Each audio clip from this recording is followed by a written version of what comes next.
ప్రభునందు ప్రియమైనటువంటి వాళ్ళరా, అందరు బాగున్నారా? అందరు బాగుండాలని హృదయపూర్వకంగా ప్రార్థన చేస్తూ వస్తుంటున్నాం. ఉదయకాల సంబంధు మీ అందరికీ శుభాభివందనాలు. వాగ్దానం మనం చూస్తూ వచ్చినట్లయితే, పరిశుద్ధ గ్రంథంలో జయించువాడు వీటిని స్వతంత్రించుకొను, నేను అతనికి దేవుడినై ఉండును, అతడు నాకు కుమారుడై ఉండును. పరిశుద్ధ గ్రంథంలో ఈ భాగాన్ని మనం చూస్తూ వచ్చినప్పుడు దేవుడు జయించు వారిని ఒక గుంపుగా లేపుతున్నాడు. శ్రమలు, శోధనలు, భారాలు భరించేటువంటి వారు వీటన్నిటి ద్వారా దేవుని యొక్క ఆశీర్వాదాలను, దీవెనలు పొందుకునేటువంటి వారు ఉంటారు.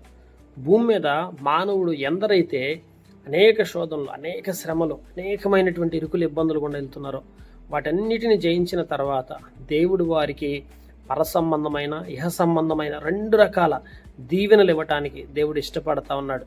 ఈరోజు చాలామంది ఆ జయించే జీవితం ద్వారా కలిగే ప్రతిఫలాన్ని తెలియని వారుగా ఉండి కొన్నిసార్లు అనుకుంటారు, అయ్యో మేము ఎందుకు ఈ శోధనలు గుండా వెళ్ళాలని నిరాశపడేవారు ఉంటారు. కానీ దేవుడు శోధనల మధ్య, నిరాశల్లో మనల్ని జయింప చేయాలని, బలపరచాలని దేవుడు కోరుకుంటున్నాడు. నిజంగా మనం గమనించినట్లయితే పరిశుద్ధ గ్రంథంలో అందుకే అంటాడు, అతడు నాకు కుమారుడై ఉండును, నేను అతనికి దేవుడినై ఉండును. జయించే వారికి ఆయన దేవుడు, ఆయనకు మనం కుమారులమై ఉంటామని రాయబడతా వచ్చింది.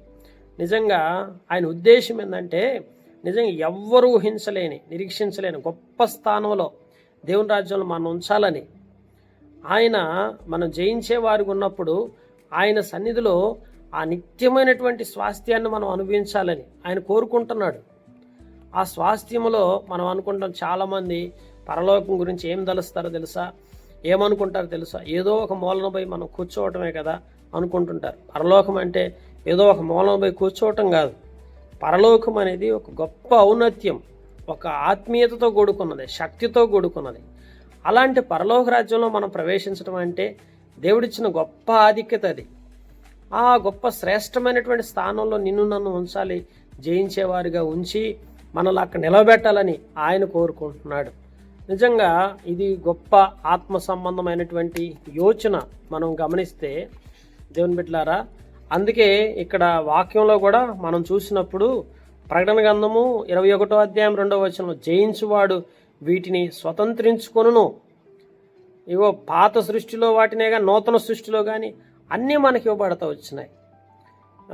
నిజంగా గమనిస్తే రక్షణ అనగా పరలోకంలో ఏదో ఒక మూల కూర్చోవటం కాదండి దేవుని బిడ్డలారా. ఇది పరలోకమందు వెళ్ళి అక్కడ స్వతంత్రించుకొని అన్ని రకాలుగా దేవుడిచ్చిన స్వాస్థ్యాన్ని మనం అనుభవించడానికి దేవుడు మనకిచ్చిన ఆధిక్యత, అది స్వతంత్రించుకునే గొప్పదనిత.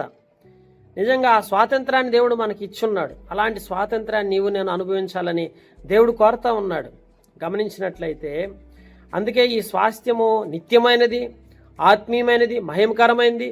అదేగాక భూమి మీద ఉన్నప్పుడు సహితము దేవుడు తన ఆయుధములుగా కూడా మనల్ని వాడుకోవటానికి, ఒక పాత్రలుగా వాడుకోవడానికి, మనల్ని నిలబెట్టడానికి కూడా ఆయన సన్నిధిలో ఆయన బిడ్డలుగా మనం చేసుకుని ఉన్నాడు. ఎట్లాగా?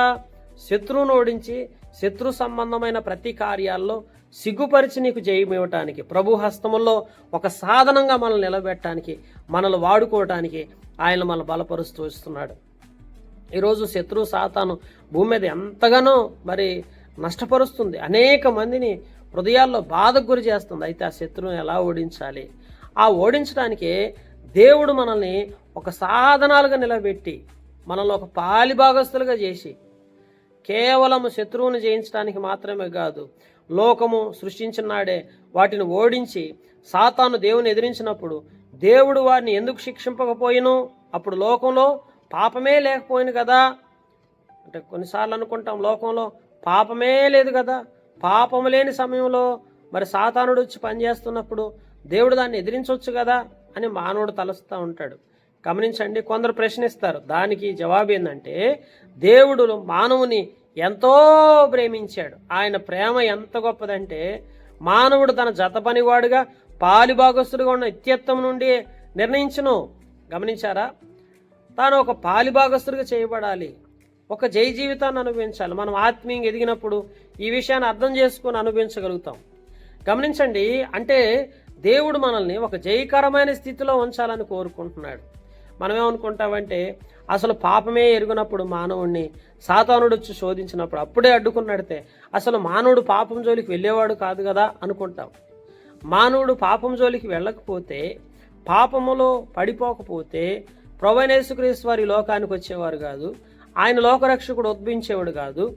ఆయన ఎప్పుడైతే లోకరక్షకుడు ఉద్భవించకపోతే, ఆయన ఈ శ్రమల గుండా కష్టాల గుండా వెళ్ళి జై జీవితాన్ని మనకు అలవర్చకపోయి ఉంటే, ఆ జయకరమైన జీవితం ద్వారా మనల్ని కూడా పాలిభాగసులకు చేసి ఉండకపోతే, నిజంగా ఈరోజు మనము ఆ స్వాస్థ్యములోనూ ఆయనతో పాటు మరి ఆయన పిల్లలముగా, ఆయన సహోదరులముగా, ఆయన ఇచ్చిన జై జీవితాన్ని అనుభవించే ఆ స్థితిలోకి మనం ఉండే ఆ పరిస్థితి అసలు మనకు తలెత్తేది కాదు.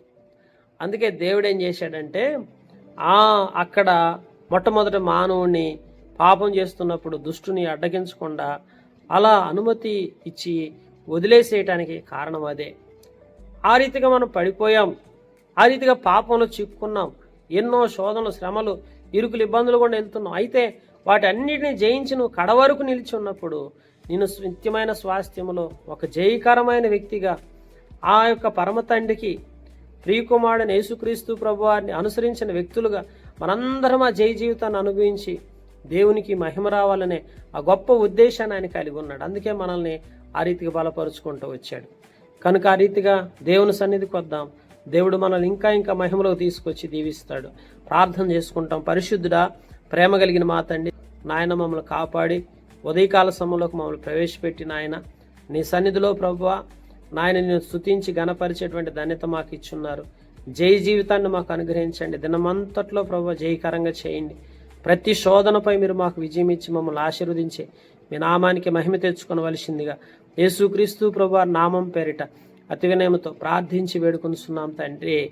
ఆమేన్. మన తండ్రి దేవుని ప్రేమయు, కుమారుడైన యేసుక్రీస్తు ప్రభువారి కృపయు, పరిశుద్ధాత్మక అన్యోన్య సహవాసం సదాకాలం మనందరికీ తోడై నడిపించునుగాక. Amen. Praise the Lord. God